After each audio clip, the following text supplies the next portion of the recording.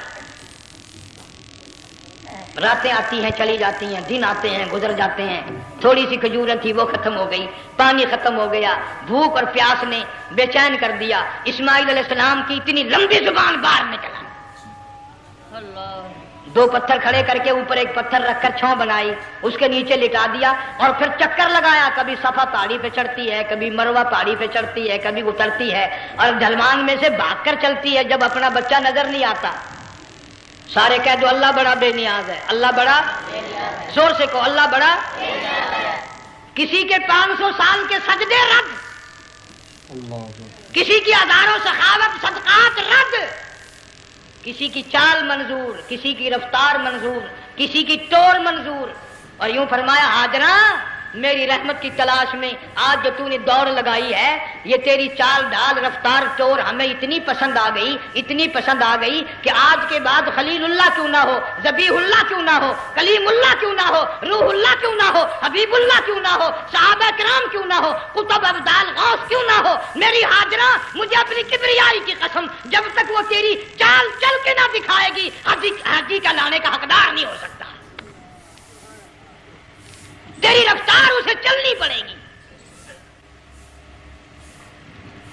فرمایا ان الصفا والمروۃ من شعائر اللہ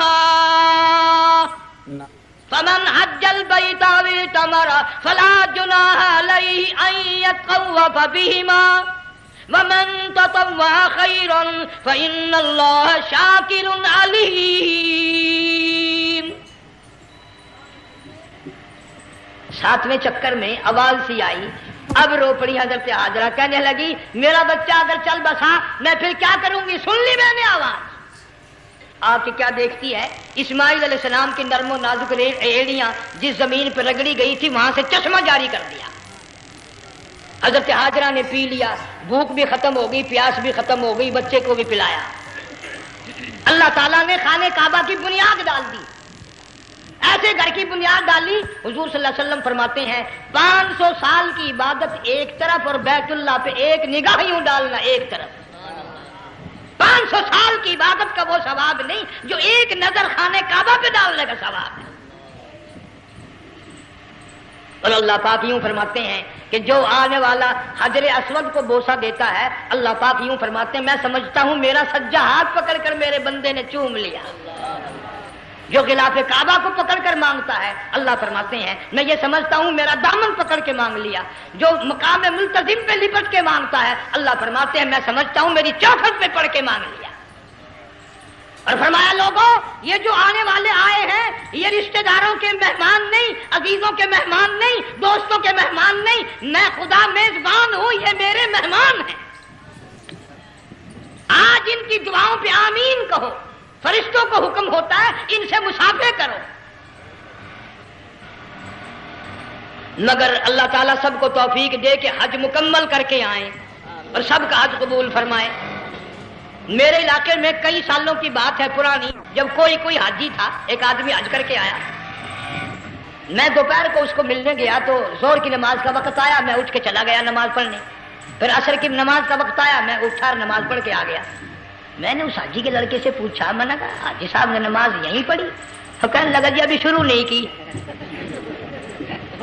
سفر کے تھکے ہوئے ہیں نا، 2-4 دن کے بعد شروع کریں گے۔ شکر ہے پہلے لوگ جھوٹ نہیں بولا کرتے تھے، ہاں آج کل کا ہوتا ہے نا تو وہ کہہ دیتا حاجی یہ تو کئی وقت کی کچھی پڑھ کر بیٹھے ہیں، تو پھر مولوی تھا نا، میں بیٹھ گیا حاجی کے پاس، باتوں میں اس کو لے آیا، یہی میں نے کہا حاجی صاحب نماز نہیں پڑھی؟ کہنے لگا آپ ہی لوگوں سے سنا ہے کہ بیت اللہ میں جو ایک نماز پڑھے 1,00,000 کا ثواب ملتا ہے، مسجد نبی میں جو ایک نماز پڑھے 50,000 کا ثواب ملتا ہے، 4 مہینے پڑھ کے آیا، وہ حساب لگا لو۔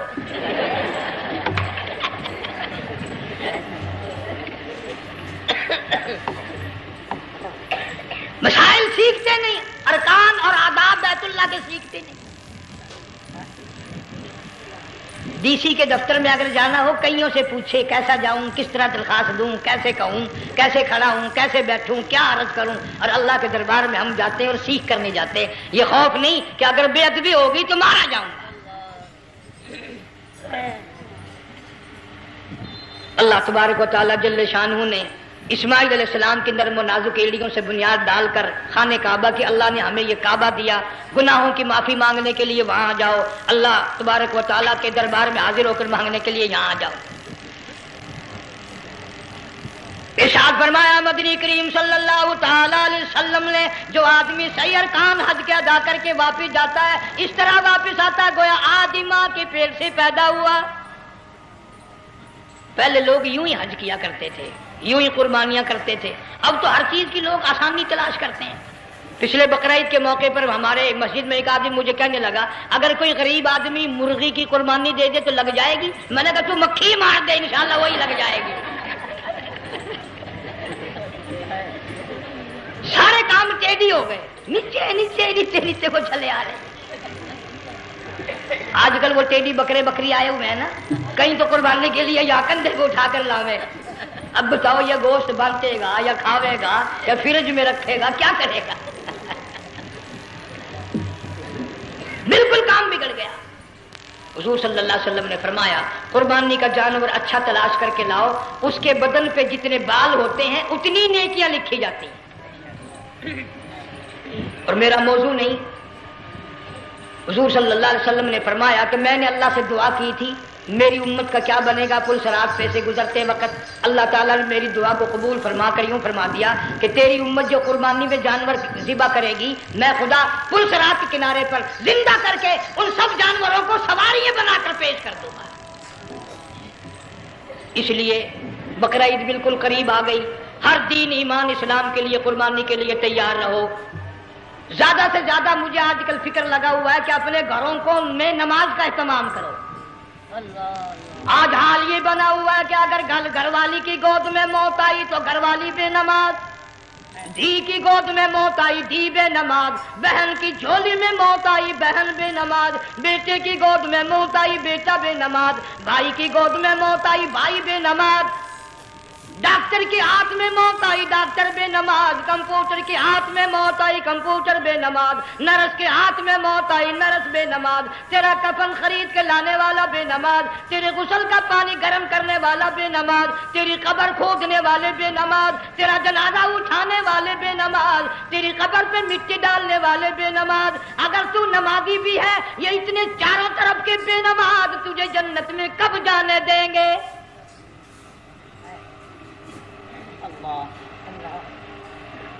اس بچی کا فکر کیوں نہیں کرتا؟ کلاس میں فیل ہو جائے تجھے دکھ لگتا ہے میری بچی فیل ہو گئی، ساری عمر نماز نہ پڑھے تجھے کبھی درد نہیں ہوا کہ جہنم کے انگاروں میں جلے گی۔ بیوی ایک دن تیرا کہنا نہ مانے آگ لگ جاتی ہے، ساری عمر نماز نہ پڑھے بے ایمان تجھے کبھی آگ نہیں لگی۔ اس گھر سے تیرا جنازہ نکلے گا، اس گھر سے تیری میت اٹھے گی جس گھر میں تو نے سارے بے نماز پیدا کر رکھے ہیں، سارے بے نماز اکٹھے کر رکھے ہیں، کس طرح ایمان کلمہ ساتھ لے کر جائے گا؟